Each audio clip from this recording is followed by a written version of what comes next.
Welcome to the 625th episode of Travel Itch. I'm Dan Schlossberg, and we are in the 15th season of Travel Itch Radio, the show that lets you enjoy the pleasures of travel from the comfort of your armchair. Every week at this time, we talk to people representing destinations, hotels, airlines, railroads, car rental companies, and others in the world of travel and hospitality, from authors and bloggers to broadcasters and publicists. If it's got anything to do with travel, it's got everything to do with Travel Itch. Our guest tonight is travel writer Abby Algiers. Welcome, Abby, to Travel Itch Radio. Thank you so much, Dan. It's great to be here. Great having you. Abby, our viewers know that I love baseball as much as I love travel, and you seem to have twin loves too, golf and travel.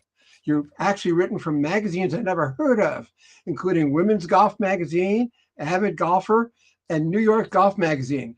How did your interest in golf start, and how did you marry it to travel? Great question.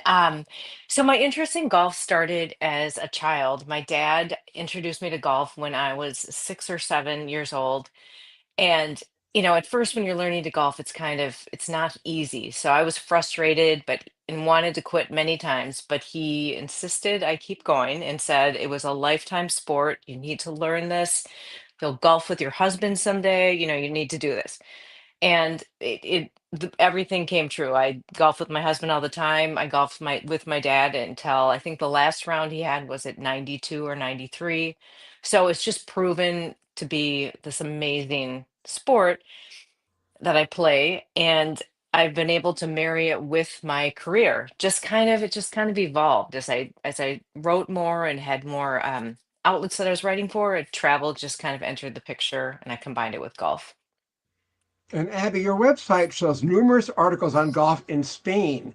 What makes golf so special there, and what's your connection with Spain? Well, okay. So my connection with Spain is that I went there for the first time when I was 9 years old. I'm the youngest of five kids. So my the closest brother in age to me was in college when I was 9, and he was studying in Spain. So my parents took me with them to go to visit, and it was a very strange thing. At the age of 9, I fell in love with the country immediately, like soul connection. I'm dedicating my life to Spain. I just somehow knew it. Um, and I went on to teach Spanish, travel there just several times.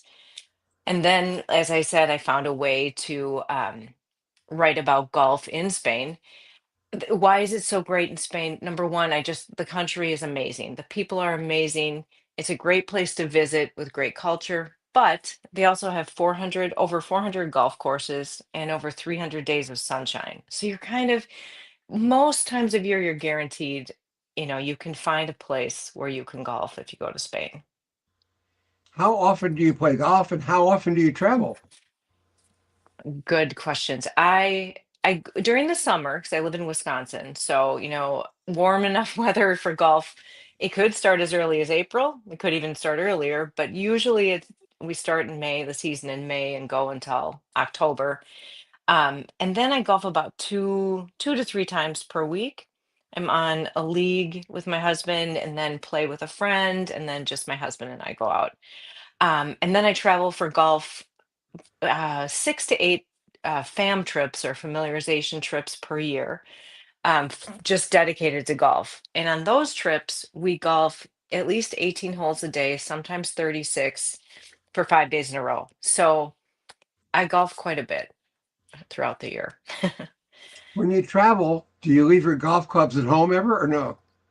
Okay, now when I first read that question, I thought, "Oh, you're asking if I rent clubs there or if I or if I take Right. mine." Okay, but then I thought, "Or are you saying do you ever not golf and travel?" And the answer to both those questions is, if I can get away with not bringing my clubs, like when I go to Spain, if I have trips arranged for me, I try to ask my host, could I please use clubs provided by the course because it's just so much easier than traveling with clubs. Um, but otherwise, I do travel with clubs domestically for my fam trips. I always do, and sometimes I do travel and not golf. And I love some of the pictures I found of you. Where is this one? This one is in okay, sorry, is in Mallorca, at the top of the Cathedral of Mallorca. Yes. I was just thinking it was Valencia or Mallorca, but it is Mallorca. And that was taken on a press trip a couple of years ago. This is taken in Valencia a couple summers ago. And I love the And then windmill. I know this is also in Mallorca, and my group and I had the great pleasure of taking a cooking class in this windmill. So this is an actual cooking school that a couple started. Everything in it is as if you're stepping back in time into Spain 100 years ago. Just it's just a beautiful, very simple table. We made paella, Spanish tortilla, just all the everything authentic to Spain within a windmill. Just super cool.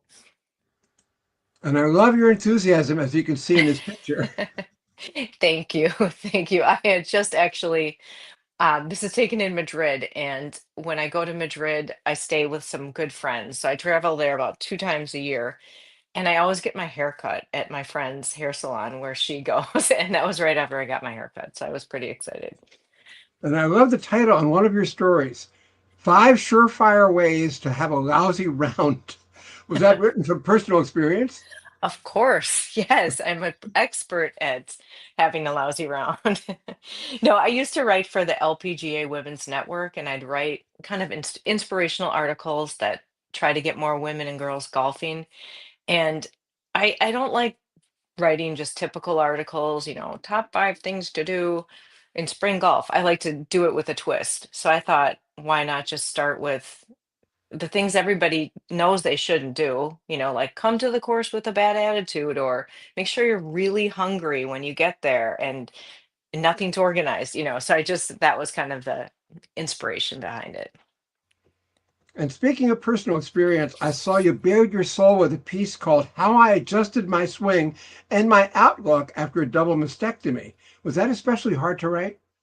It was, yes, but I was really actually happy to write it because so just a bit of backstory. I have a huge history of breast cancer in my family. My mom, my grandma, sister, multiple aunts and cousins.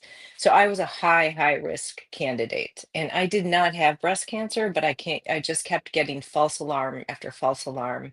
I was on high risk monitor. And I just decided to be proactive and just do a prophylactic double mastectomy to ensure that I don't follow the same fate of, so many people in my family developing breast cancer. So I wrote about my experience just to try to convince others, not convince, but just to share my experience and say, yeah, it is scary, but you're not alone. And just to remind fellow women to call upon friends, sisters, to support them if they're going through something like that. Okay, very brave and very intelligent thing to do, obviously. And Thanks. considering your medical history, Abby, I'm absolutely astonished that you seem to be such a happy, outgoing, cheerful person, not only informing others with your reports on your travels, but helping them with personal projects of their own. Please share. I yes, I mean generally, I can be kind of ask my husband, I can be crabby as the next person, of course. But no, generally I'm happy and I like to help people and I'm always that person in line at Target if somebody's I'm like, "Did you try that product or have you done this?" I try to give advice and that's why I started my newsletter actually called What I'd Rather Be Talking About so I could talk about the things that I want to share with people. So I just it's kind of in my nature to be a sharer and helper of people, I guess. We're talking with talented and versatile travel journalist Abby Algiers. Your website's lead is Why I Travel. In your own words, please tell our viewers. um, you know, for my first thought was I traveled just to have new experiences and to see new places. But that's kind of like, yes, of course, that's why everybody travels. But and I was just talking about this with my husband, and I said, that's why. But he said, that's not why you do it. Every time you come back from a trip, I always talk about the people. It's really, I travel to meet cool people because I think a trip is a success if I meet someone interesting that tells me something that's moving, or if we have just a deep random connection and conversation. That's why I travel just to meet people all around the world. And we already touched on this one. What's your fascination with all things Spain? You seem to be a regular commuter and have written about it so often. Yes, so I fell in love with it when I was a child, and just after that initial trip, returned there in high school, studied there in college, returned there. I've been there 19 times, and I just was it took me years to get to the point to write for the tourist office of Spain. I remember I would email and follow this a tourist office agent in Chicago, Patricia, for years saying, how can I write for you? And she's like, just keep working at it. So it was persistence. And I've just worked very hard to be able to have Spain a part of my life. I love the country. I love the people. When I'm there, I kind of feel like I'm home. I mean, I feel like I'm home in the US, but there it's like the minute I land, my entire body feels relaxed and just like it should be there. It's different. Do My you soul consider place. travel do you consider travel a learning experience? And is that only when you go to new places or return to old favorites?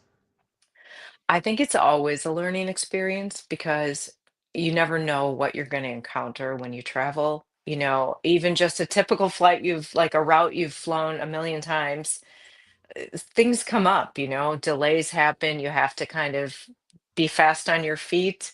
You have to be aware. You meet different people. I just think it's always a learning experience. And Abby, since you've been to Spain so often, do you now consider yourself comfortable with the customs, cuisine, culture, currency, and regular routines there, presumably including a daily afternoon siesta? Yes, I do. I love all of those things, including the siesta. I think the siesta is very important. I take a 12-minute power nap most days, and I call it my little siesta. But yes, I try to adopt some of those habits at home. Just like a walk after dinner. In Spain, that's just what you do. So my husband and I do that a lot. Try to eat a lot of Mediterranean cuisine, like the Spaniards. Things like that, red wine. I try to, stay true to their wine drinking. Okay, tell us about the Parador of Lerma, which I understand is an old palace. Yes, that is correct. The Parador of Lerma is one of a network of paradors in Spain, and these are restored buildings. They're either palaces, monasteries, they could be government buildings. They're run by the government, and they're always in a historical place. They also are always just a bit removed, so you would never find one like in the middle of the city. It's always just a little bit on the outskirts. um, Sustainability is a very big priority for Paradors, and they're just elegant, really nice places, just a little bit different than a typical hotel in Spain. Abby, you wrote, travel allows time away from carpools, shopping, cleaning, and everything else that adds to our stressful lives. When we step away, we truly can refresh and come back to the real world with a renewed sense of self. Great words, Abby. Thank you. I forgot I wrote that. Thank you. I agree that the pace of life can be so frenetic that we freelance writers hardly have time to write. So, do you work at home, on the road, or a little of both? Both. Definitely both. I always have my laptop with me. My husband and I drove to Florida for the PGA show this past January, and I bought a special laptop desk. It was just like a regular day for me. I'm just like working, he's driving, and yeah, that's why I love being a travel writer too, because I love writing, and it's just so convenient. Do they stay at the PGA Resort in Palm Beach Gardens? No, I wish we did. We stayed in a hotel down the street, and you I've been know, there a few times. Nice place. yeah, Nice place. very nice, very nice. We're talking with talented and versatile travel journalist Abby Algiers. Abby, in your opinion, do American travelers need to slow down and enjoy the moments? And do you find stereotypes for the notorious ugly American when you travel? Of course, there's always, ugly Americans or ugly Germans or ugly whatever. Wherever you go, there's always somebody that's kind of like, really? Why are you doing that? Um, but as an American traveling, I think the one thing that I notice the most when I'm in Spain is Spaniards kind of they have this thing called sobremesa, and it's the time after dinner when you simply linger at the table, and it could be 3 hours long. You're finished with your dinner, you're finished with dessert, and you just simply sit together and enjoy the moment instead of like getting up and going to the next thing. And I think that is one of the things that I appreciate the most about the Spanish culture, just their ability to pause and enjoy each other in the moment. And I wish like I would do more and Americans would do more for sure. I agree. Abby, you seem to make fast friends in foreign places and even try to renew relationships every 5 years or so. That being said, do you believe our way of living isn't the only way to live? Yes, definitely. I feel there are so many different ways to live and to relate to each other. And that's why I think that's why I keep returning to, Spain and places I've been just to kind of soak in different ways of life. And we have some good friends who live in Madrid, Rodrigo and Rocio, and my husband is really good friends with Rodrigo. And we're all great friends. So when we visit, it's like we see how they live their life, and we come back with a different perspective on life. And I'm sure the same thing happens when they visit us in the US. I think it's just this I was almost going to say it in Spanish, intercambio, interchange or a swapping of cultures. That's just it's amazing that happens with travel. Is travel a good way to renew relationships? People do bond over good times and bad, and those plane trips overseas can be unbearably long. Your thoughts? I would say yes, that it is a great way to really get to know someone, especially if you have a bad experience or a challenging experience. You both show your true colors and you learn to get along and, and solve the problem. And I just think travel affords opportunities. For example, I did the Camino de Santiago, the journey through Spain. I did it with my brother and his family, which included my sister-in-law, niece, and nephew, and her and my sister-in-law's family. And it was just such a great way to bond with them in a way that I never would have just, in our 2-hour lunches or whatever we have typically. That's great. I want to tell our viewers that you're listening to Travel Itch Radio with Dan Schlossberg. Find the archive show on YouTube, LinkedIn, WhatsApp, X, and Facebook. And we're talking with talented and versatile travel journalist Abby Algiers. Abby, do you prefer traveling alone, with family, or with colleagues in a press trip? And do you make your own assignments or receive ideas from editors? Okay, so to answer your first question, I I love traveling alone, but I also love traveling with my husband on sister trips, on friend trips, and on press trips. So it doesn't matter who or how I travel, I just love traveling. And as far as the press trips go, some of them are kind of are come to me, like the press office will say, "Hey, do you want to do this trip?" And I'll say, "Of course, yes, I do." Um, but some of them I pursue, and I am just constantly, I'm on Trav Media every day, just looking for opportunities. I go on LinkedIn trying to make connections with different, mostly people in Spain, mostly golf courses in Spain or hotels. But I just think that I'm just my eyes are always wide open for different opportunities. Okay, tell us about signing up to be an English speaking volunteer at an English language immersion for Spaniards in Spain. It's been almost 15 years since you started doing that, right? True. Yes. And it's funny. So in 2012, that's when I did my first, it's a company called Pueblo Inglés. I did my first immersion, which is a week where you volunteer as an English speaker. You live among with Spaniards who want to practice their English. I was a teacher at the time and looking for a way to travel to Spain inexpensively. So I Googled, how do I travel to Spain inexpensively over the summer? This company came up. It said, you can have a free trip. All you have to do is get yourself there, and then everything else is covered. You're there for a week. Boom. It was like a jackpot home run. So I did it. And that's where I met so many of my amazing Spaniard friends. And today, to this day, we have a WhatsApp group. We check in with each other every day. But that trip led to another trip with the same company for summers and summers. And it eventually it gave me this broad knowledge of Spain and the people of Spain and the culture. It was a great intro to what I'm doing now. I work for a company called Language and Luxury, and the preface is that I'm a destination specialist for Spain. So anyone looking to have a language immersion in Spain, but they don't want to be part of a group or a classroom, they just want like one-to-one instruction. Language and Luxury customizes trips for people like that. Um, so it's just an amazing company where I can share my expertise on Spain and my joy for setting people up on trips and tours to Spain. Um, so I've worked, so my initial trip with Pueblo Inglés kind of just gave me the knowledge base that led me to this new position with Language and Luxury. So it's really cool. I'm always impressed when a fellow American speaks more than just English, and obviously you're fluent in Spanish too. Any other languages?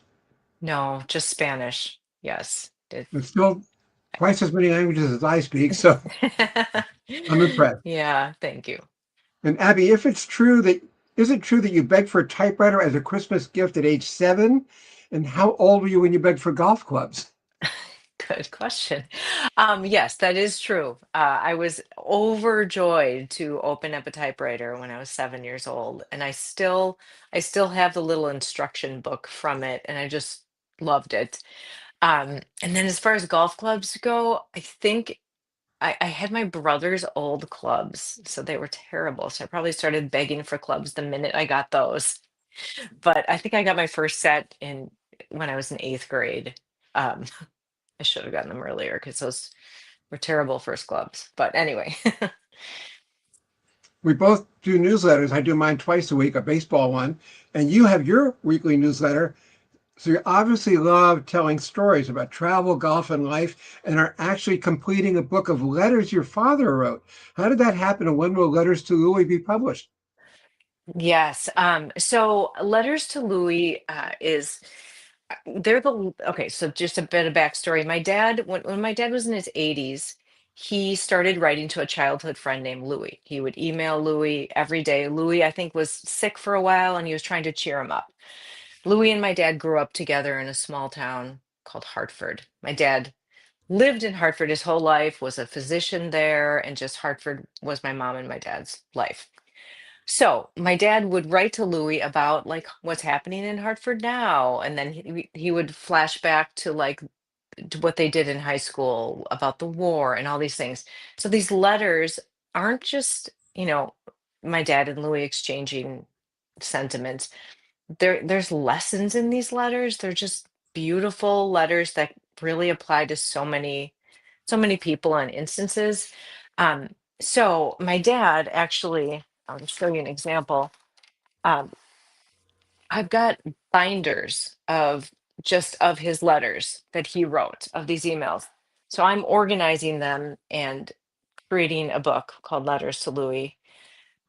That I have visions of making the big screen. Tom Hanks will play Louis. I've got the whole cast figured out, everything, So Tom Hanks, if you're listening, I need you soon.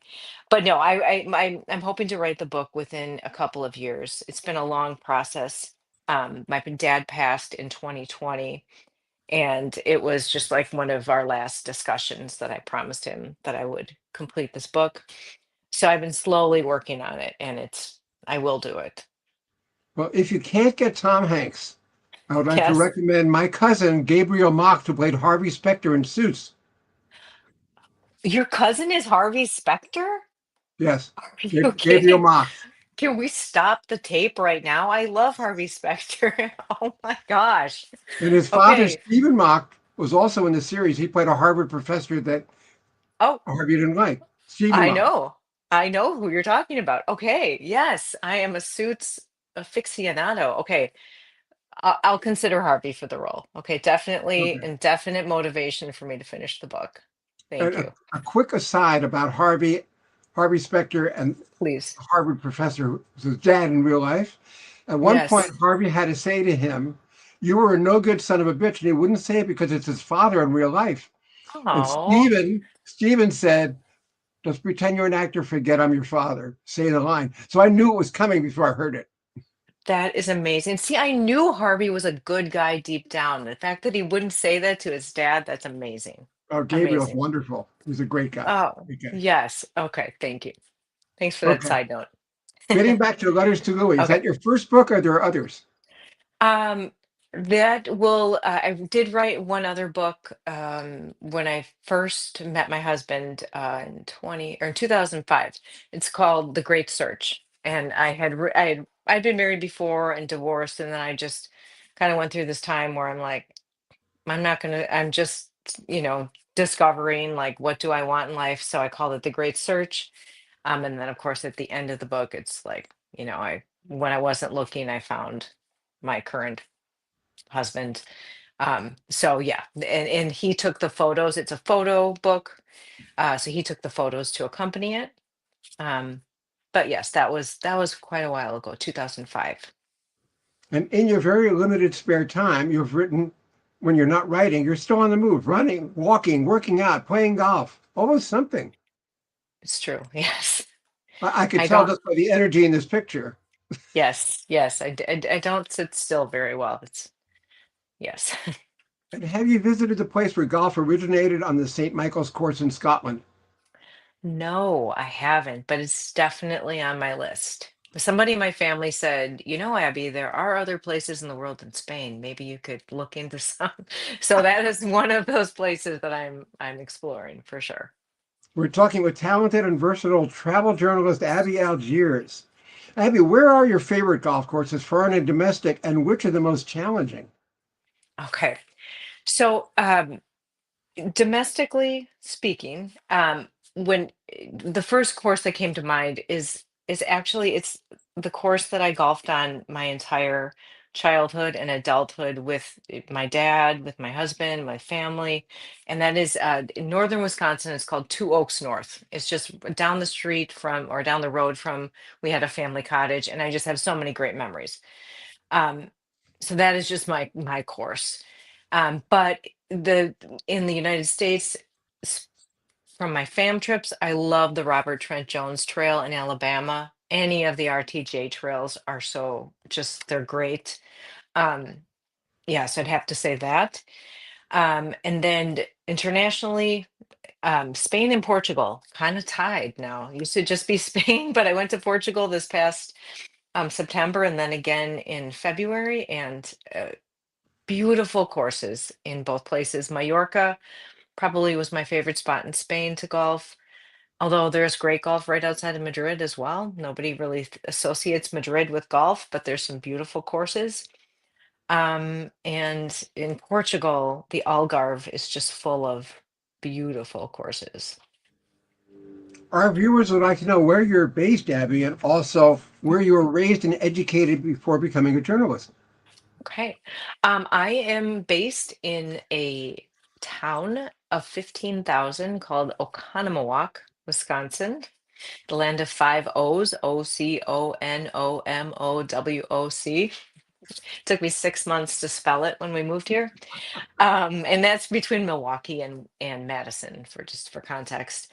I was actually raised about 25 minutes from here in a small town called Hartford.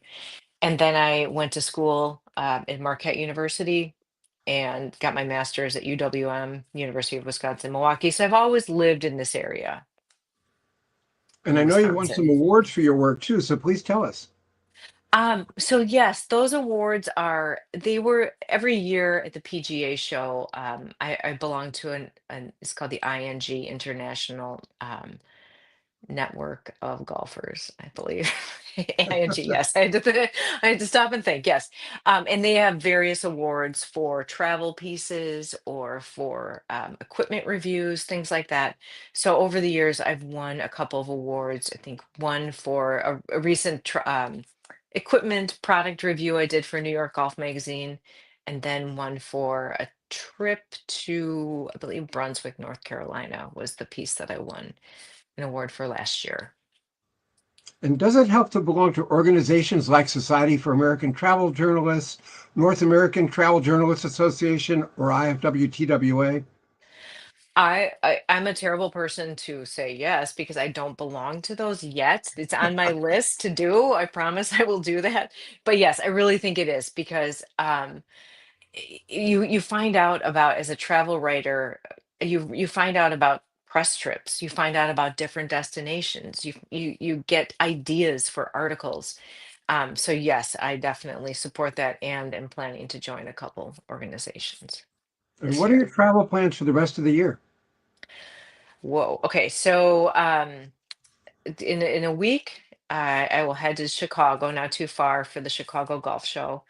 Then I've got a press trip to a place called Howie in the Hills in Orlando, or outside of Orlando, Florida. It's at the Mission Resort. It's a press trip for women writers. So, and it's kind of spa and relaxation is the theme for the trip. And then I have a series of fam trips, Mississippi, coastal Mississippi, Brunswick, North Carolina, Gaylord, Michigan. And then my husband and I are going to Spain for 3 weeks. His adult children will join us. So we're going to be in Madrid. And then he and I will head to San Sebastian and Valencia, kind of doing a little work for language and luxury and just maybe some golfing and writing as well. And then in the fall, Alabama golf trips and hopefully some more Spain trips. I'm hoping to get a couple more. Abby, is there anything I haven't asked you that you would like to add?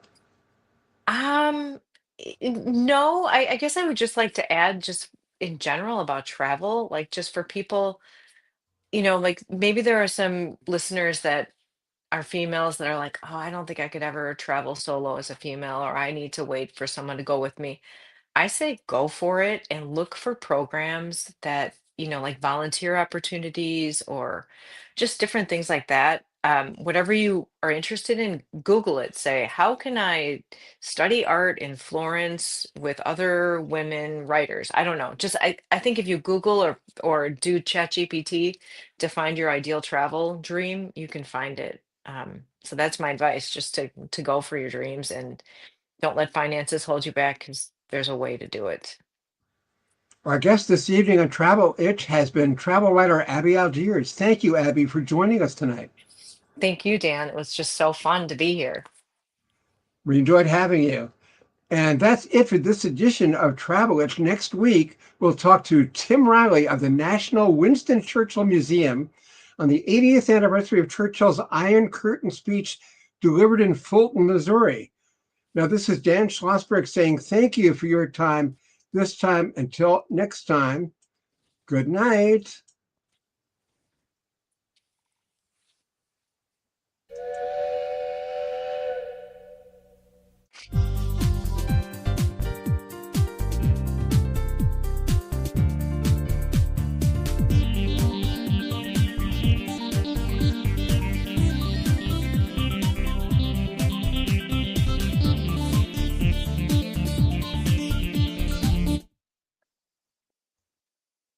Great show.